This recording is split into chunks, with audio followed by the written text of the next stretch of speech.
Hello, everybody, and welcome to the 100-Year Real Estate Investor. We're your hosts, Jake and Gino, and this is the show dedicated to long-term personal financial engineering. Gino, how's it going? Jake, I'm doing great. How you doing, bro? Always making it happen. Today's guest is Teresa Kuhn. She is a respected wealth and retirement income strategist, financial educator, best-selling author, and business owner. She is also a co-founder of the 100-Year Real Estate Investor and has helped clients with the dual asset strategy for over 20 years. So without further ado, Teresa, welcome back. Hey, how are you? Doing really good. Gina was telling me a little bit about your son, and I guess there's this story bouncing around within the group about your son and the dual asset strategy. Can you unpack that for me? Because I haven't heard this one yet. Oh, it's one of my favorite stories, probably because it has to do with my son, and I absolutely adore my son. So really proud mama here. But so yeah, my son, just like probably everything else that I've done in my life, we raised our son really different, really kind of out of the box. And very organic, very clean. His education was totally out of the box. He traveled everywhere with us. I wasn't able to have more kids. We just have that. I have an only child, right? Couldn't have more kids. And so we took him everywhere. And I took him to different conferences and different personal growth opportunities and business conferences. So he was exposed to a whole lot very, very young. And when it was time for college, he wanted to study entrepreneurship. He got accepted to Colorado State University in Fort Collins, Colorado. And we're walking the campus, and it's a beautiful campus, beautiful institution, and really represented everything that I don't represent, that I didn't raise them, the values and the ideas on. You raise a child, most parents, I think, would agree. I'm not going to offend anybody here. We raise children to be moral and to be ethical and not to do drugs and not to drink to excess and not to be hooking up and living a crazy lifestyle. And for me, the university represented me basically writing a blank check for him spending the next 4, 5, 6 years of his life just doing all that stuff. You're going to unwind everything you invested 20 years into. Exactly. Just like that. Done. Exactly. What the hell did I waste 18 years for? And I'm paying for it. I'm writing the check for it. Insult to injury. Extends the adolescence, right? I mean, there's just so many crazy things about university and the whole college experience. And for some people, it's great. It's perfect. But he wanted to study entrepreneurship. And the three of us know you do not learn entrepreneurship or business in university. I have an MBA that's worth the toilet paper I have in the other room. Pre-COVID. Okay, pre-COVID toilet paper. Okay, not post-COVID toilet paper because we know that shit's expensive, okay? That's really funny. That's really funny. So post-COVID inflation on toilet paper, that should be part of the GDP statistics, right? No kidding. That's too funny. So, sat him down and really made him a deal. Said, do you really want to learn entrepreneurship? Do you really want to know how to run a business? And he said, yes. I said, here's the deal. I've always wanted to own a service company. Service company is the trades, HVAC, plumbing, electrical. Every structure everywhere needs the mechanical HVAC, needs the plumbing, needs the electrical. And I know it's not sexy. I've got all sorts of degrees. My husband's got degrees. Our families have degrees. This was an experiment. But we said, look, if you're willing to do an apprenticeship for 2 years, become the technical expert, we will take your college money and start a business. And we will be partners in the business. And so we did that. He did the apprenticeship for 2 years. And 2 years is up. It's time to do the business. And so we started heating and air, HVAC, which stands for heating, ventilation, air conditioning. We're in Texas, which is super hot. And let's fast forward 4 years. We started the business 4 years ago. He's 25 years old. He is the general manager. He is leading a team of 13. Woo! Think about every aspect of a business that you've got to learn. He started as our first employee technician, right? Because in my mind, I'm thinking, God knows what's going to happen with technology. You know how many industries have been disrupted? At least for the next 10, 15, 20 years, he would be able, if he needed to feed his family, barter his technical expertise. I can fix your HVAC, give me food, give me money, right? So that was in my mind based survival. It's also from a male perspective, a masculine perspective, working with your hands, going out into the world, knowing that you can service and provide value to the marketplace, And right? summertime always comes in Texas, right? Always, always. And winter too, right? We had huge storms this winter. And so he had a technical expertise.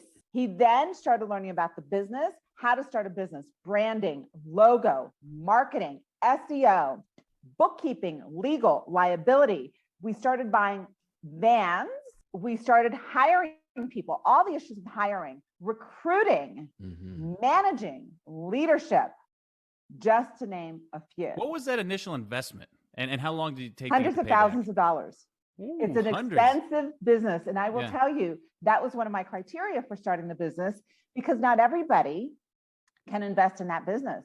Especially, there are a lot of technicians. The barrier to entry. Yeah. It is a tough barrier to entry. And, many technicians say, I want to start my own business. So they might have the technical expertise, but they don't have the capital to start the business. And there are a lot of one men in a truck that are running around, super smart technically, have no idea how to get out of the truck. And so it was an experiment that could have gone so wrong, but investing hundreds of thousands of dollars in a university, I think was way riskier. And my son's exceptional. He really has proven himself. He works 7 days a week, still works 7 days a week. And he has the stress, a lot of on his shoulders. Like, I know sometimes he feels like he's got the world on his shoulders.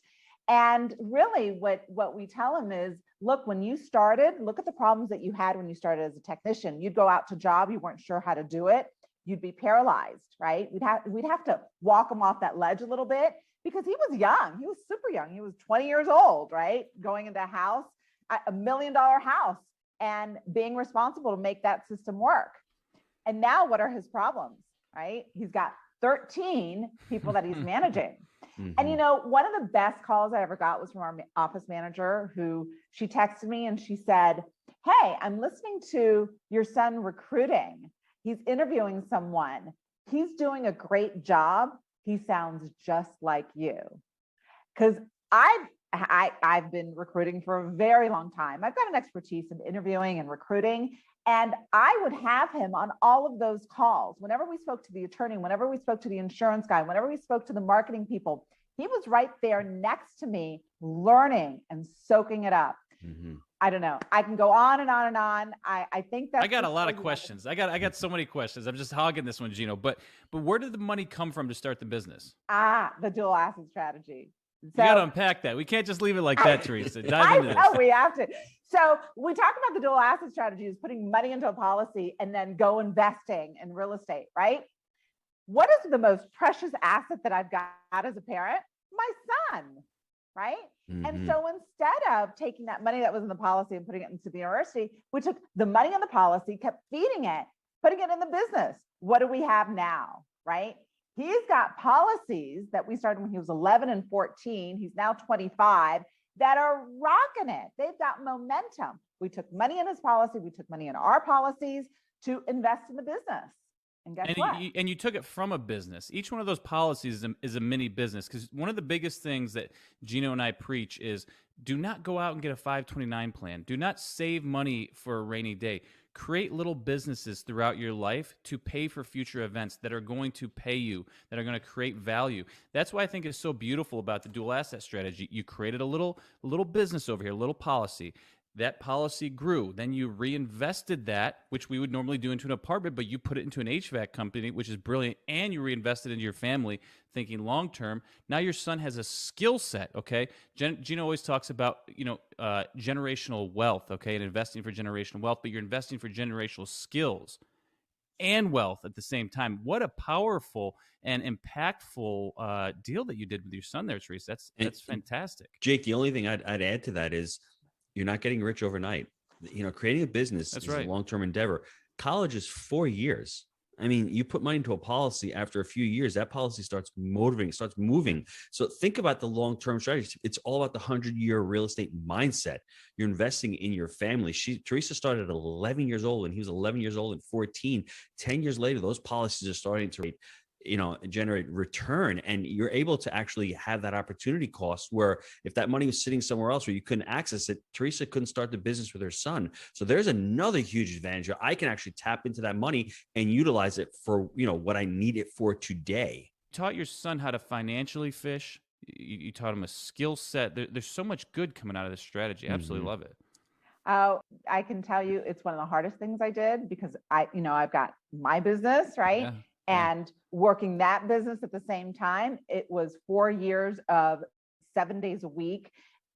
But I don't know anything more worthy No than to doubt to pour into. Yes. Your heart and soul and finances. If we had lost it all, if we lose it all today, my son is a man. My son can navigate the world from a masculine perspective and from a business perspective. I put him up next to any one of us. He really is exceptional. So I thank God that he gave me the wisdom and the courage to do something different. He's the only one of his friends that did not go to college. He went to exceptional private schools. And you know how those private schools are. It's all about college. He trusted us and said, you know what? Here's an opportunity. I'm going to take advantage of it. And he was the only one of his friends, that did not go to college. And he can blow all of them away. Now, I'm not saying that from a being mean perspective. It's just from a practical life skill, business skill perspective. No, you put him in the game instead of putting him into fairy tale land. It's beautiful. You put him in the ring, said, let's go. And you did it. And he's doing it. And the dual asset, talk about generational skills. He knows how to use these policies to finance anything. And you know what I'm doing with him and my nephew, which I think is super cool. My nephew is someone who came to live with me when he was 20 years old, and that's another story. But him and his wife, they have a little baby. On a weekly basis, we are meeting to go over our balance sheets together. Full disclosure, open book for me and for them. We have the same personal bookkeeper, not our business bookkeeper, but a personal bookkeeper. We're making sure that we are on top of our balance sheet, understanding our assets, looking at opportunities. We are doing that on a weekly basis because I did not do things the best way when I was younger. I'm setting these guys up so that they've got It's because you went to college. I have a finance degree. How funny is that? And a law degree, right? And there were things that I didn't do right that I wish I had done when I was younger. I'm setting them up right to do it. And what's the best way of doing it? By showing them how it's done and with accountability. Every week we're meeting. I'm going to be lazy and make a lazy statement. I want to do the same thing with my kids. I just hope they choose apartments because I know it'll be a hell of a lot easier than setting up an HVAC company. Oh, well, you know what? Apartments, multifamily is in our future. So hey, you know who to call. I know, Jake and Gino. Absolutely. All right, Gino, wrap us up on this one. Wow, there's a lot to unpack in this show. And for me, Teresa's a role model for all parents. What she did is she created a great, safe, happy household.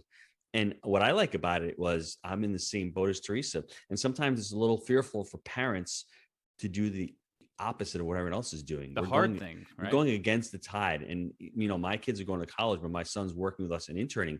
And for us, we homeschool. So that's another set of, obstacles that we've gone through over the last 20 years. Now it's pretty hip to homeschool, but 20 years ago, it was something that we knew internally what to do. And also with the dual asset strategy, most people hear of whole life.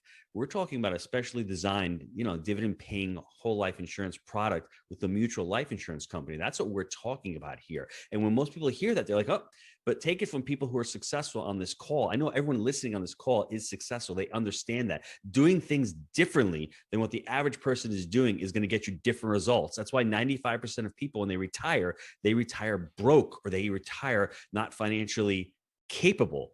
The 3 to 4 or 5% that are financially capable when they retire are utilizing strategies that are not known out there. So learn. Buy your policy, don't rent it.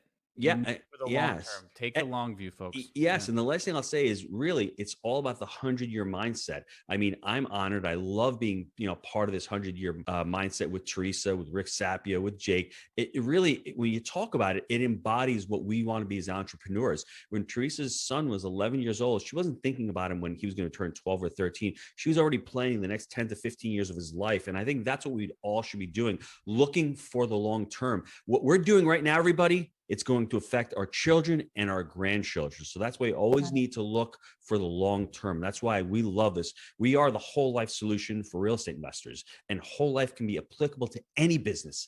I know, Teresa, on another show, we're going to be talking about a tree farm. I mean, we're talking about, you want to invest in crypto, you want to invest in real estate. It really is a great solution for real estate investors, but it can be a solution for any entrepreneur out there. Teresa, thank you for your time and a wonderful story there. Thanks, gang. My pleasure. Thanks, Teresa.